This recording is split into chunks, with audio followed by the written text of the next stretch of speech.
لاعب مصري جديد قرب ينضم لفريق ليفربول، يا ترى مين ده؟ الصحف الانجليزيه بقى لها يومين بتتكلم على ان ليفربول عنده رغبه ان هو يضم اللاعب ألفين ايمن اللي بيلعب في نادي وولفرهامبتون.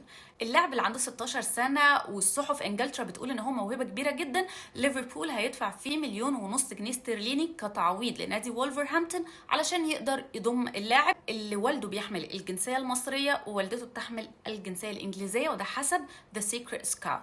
الصحف الانجليزيه بتقول ان الرقم ده كبير جدا على لاعب ما عندوش خبره مع الفريق الاول، لكن من الواضح ان موهبته عاجبه جدا الناس في ليفربول. واكبر دليل على موهبته الكبيره دي ان هو انضم لفريق وولفرهامبتون 18 سنه في الصيف 2023، وبسبب تالقه تم تصعيده لفريق 21 سنه وهو 16 سنه بس.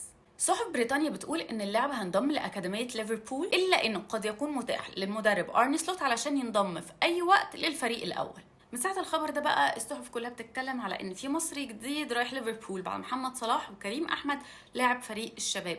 بس الحقيقة انا رأيي بالرغم ان اللاعب فعلا عنده اصول مصرية وباباه مصري الجنسية، لكن في الاول في الاخر هو لاعب انجليزي هيلعب باسم منتخب انجلترا، فهو بالنسبة لي مش لاعب مصري رايح ليفربول. القصة مختلفة تماما عن محمد صلاح.